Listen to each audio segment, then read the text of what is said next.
to us.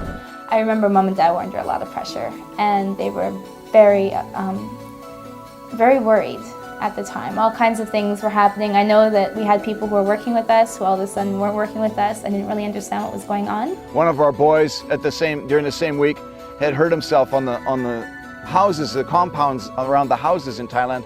The walls are about 8 feet high, concrete walls, glass, shredded glass sticking out of the top. And I don't know what he was doing, goofing around.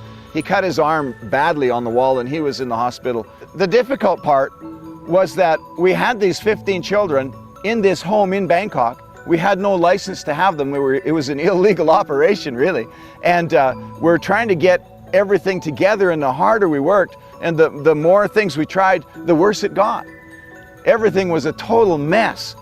We had, down to now 1 week before we leave back for Canada, we reconfirmed our tickets because we had to make a decision that in faith, we were going to go back to Canada. We were going to have everything ready. That evening, we received a conference telephone call from our directors in Canada. In those days, it was very difficult to phone overseas. You had to wait for an hour, the operator would phone you back, make the connection. These guys had managed to put together a conference call, the 4 of them in Canada, talking to me in Thailand, saying, "Al, is everything okay?" I said, "No, but it will be." And they said, "Well, if it isn't okay, don't come home." And I said, "Don't worry about a thing, everything will be okay. We are coming home." And so I left it at that. I just had to really state our faith, because there was nothing else to go by. Al never, ever admitted defeat. He was always very positive, very optimistic that God had laid this out in front of them and that God could not fail. So therefore, what Al had put his hand to in the name of the Lord would not fail, because he had it set out before him. He knew that that's what God wanted him to do, was to bring these children in and to bring them up in a Christian home atmosphere so that it would completely revolutionize their lives, that they would be able then to go out for Christ, knowing beyond a shadow of a doubt that Jesus Christ is alive today and living in their hearts, and that they would not be afraid to tackle anything that they were led to do. And I remember I was so sick to my stomach because of all the worry and stress and attention that I couldn't eat a bite. You could tell when Mom and Dad were having a hard time. They'd be pretty stressed out, or Mom would kind of want her space. You'd go for a hug and she'd say, "Back off, I just need 30 seconds to myself," kind of thing. Then that night, we went to bed, my wife and I, and we couldn't sleep. We tried to pray, we couldn't pray. I couldn't even speak in tongues. We were so destitute, so despondent, so oppressed by all of the things that had gone wrong. Now you have to remember that all of the things that had gone wrong, people had told us that they would go wrong. People told us that we wouldn't succeed. Our German friend, he told us, "You guys will not succeed in Thailand." Other people, missionaries, when we first got to Thailand, we looked for fellowship, and they said, "You cannot do that."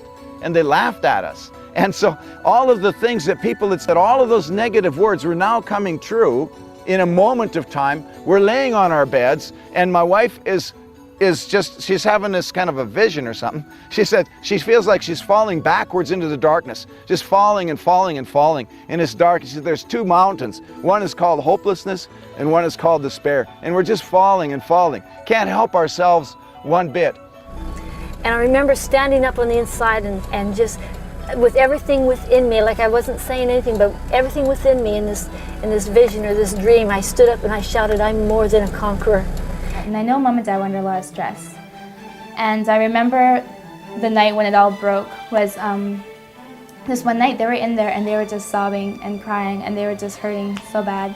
And as I'm laying there, tossing and turning in bed, about 2 o'clock in the morning, I begin to make a mental list of all the things that went wrong. Our boys in the hospital, the couple that we hired, we had to fire. We don't have anybody to look after the home. They've changed the name from ours into theirs of our application.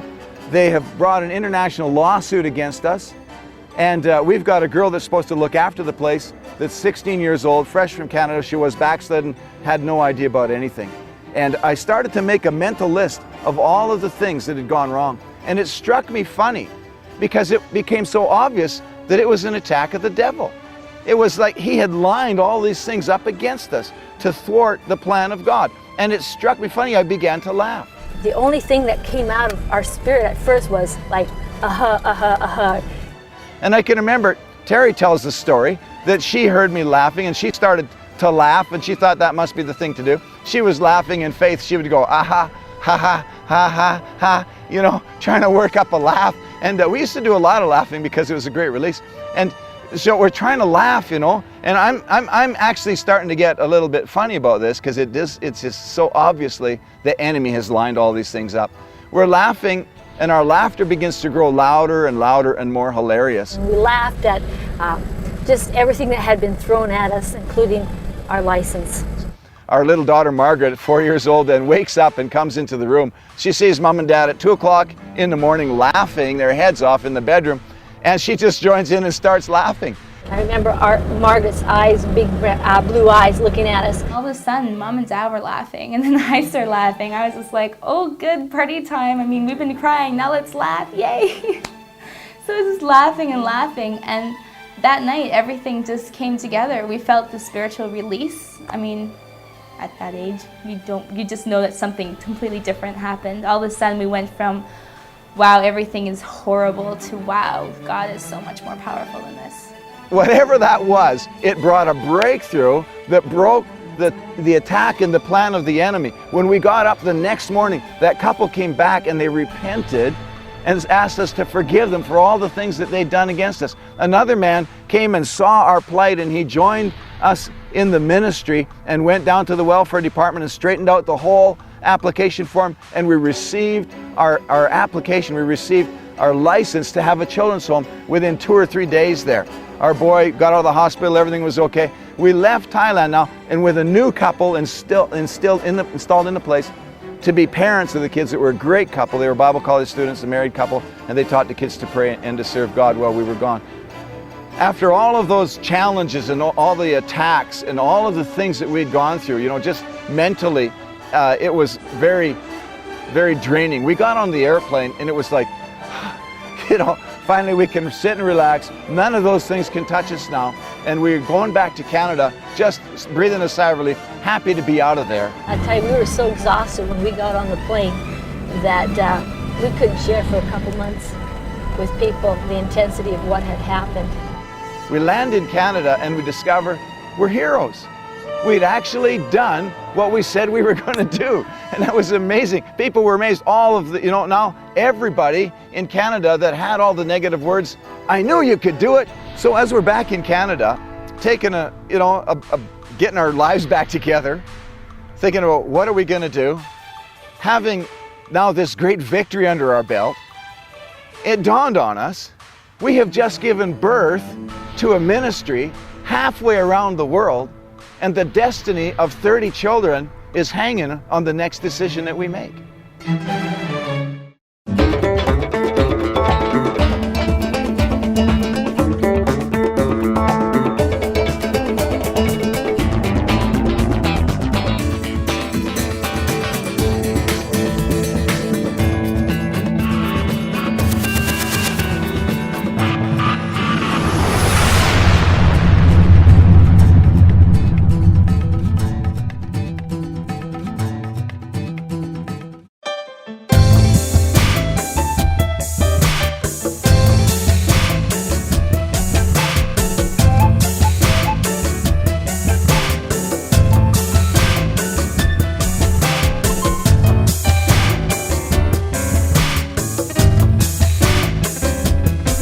Love being here. If you come to WBCI, long hours in the hot sun. This kind of experience is awful. This is extreme mission. You have what it takes. So do we.